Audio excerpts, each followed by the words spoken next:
Viral होने और ज़्यादा से ज़्यादा व्यूज़ बटोरने के इस होड़ में चील और गिद्ध बने हम सब इतनी बड़ी गलती कर बैठे हैं कि जिसकी माफ़ी तो मांगेंगे, लेकिन माफ़ करने वाला इस दुनिया में है ही नहीं। इसलिए वो हमें माफ़ कर रहा है या नहीं ये भी हमें पता नहीं, लेकिन माफ़ी मांगने के अलावा हम सब के पास कोई और चारा भी नहीं है। खबर जो है वो कुणाल, जिसके बारे में आप सब ने जान लिया होगा कि आईफोन की ईएमआई ना भरने के चक्कर में वो खाई पे खड़ा था और अपने साथ साथ अपने माँ बाप को अपने साथ लेकर चला गया। लेकिन कहानी तो कुछ और ही निकली, जिसके लिए शर्मिंदा है हम सब।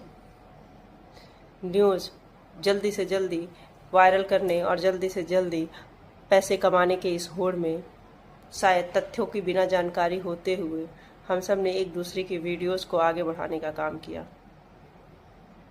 जो नई खबर है उसके अकॉर्डिंग जो कुणाल की मौसी हैं उन्होंने बयान दिया है कि कुणाल गरीब परिवार से नहीं था, आईफोन जैसा कोई स्टोरी ही नहीं था। कहानी कुछ और ही निकली है। कुणाल के पिता जरूर एक ट्रक ड्राइवर थे, लेकिन उनकी आर्थिक स्थिति इतनी खराब नहीं थी कि वो अपने बच्चे की डिमांड पूरी ना कर सके। उनके पास भरपूर खेती बाड़ी, घर, मकान सब कुछ था। वो एक मिडिल क्लास फैमिली से थे। कुणाल पढ़ने में बहुत तेज था। कुणाल की फोटो स्कूल के टॉप 10 स्टूडेंट्स में लगी हुई है कॉलेज की गेट पे। प्रॉब्लम कहीं और थी। जो वीडियोस वायरल है उसमें हर जगह दिख रहा है कुणाल अपनी माँ की बहुत केयर कर रहा है, कुणाल अपने माँ के पैर धुल रहा है, क्योंकि कुणाल की माँ वीडियोस बनाती थी। लेकिन कुणाल की माँ की कुछ वीडियोस भी हैं जिसमें वो अपने पति से परेशान है, रो रही हैं, अपने पति को गालियाँ दे रही हैं।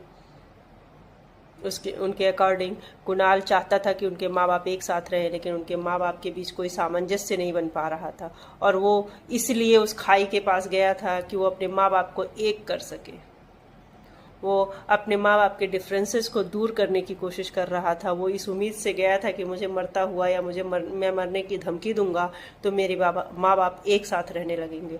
और इसी सब झगड़े और बहस के बीच में कुणाल के साथ हाथों इतनी बड़ी घटना घट गई।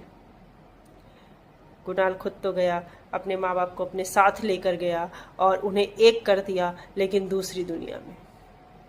कुणाल नीट की तैयारी कर रहा था, कुणाल डॉक्टर बनने के ख्वाब देख रहा था, लेकिन उसके दिमाग में जो चल रहा था वो दूसरे ही रास्ते पे ले गया। हम सबको इससे सीख लेनी चाहिए कि कोई भी खबर जब हम वायरल करने की कोशिश करें तो उसके तथ्यों को जान लें। कुणाल अब इस दुनिया में नहीं है जो हम सबसे को माफ़ कर पाएगा या करेगा या नहीं वो देख पाए, लेकिन हमें भी थोड़ा सा सब्र रखना होगा किसी भी वीडियो को बनाने के लिए। एक बार फिर से सॉरी आप सब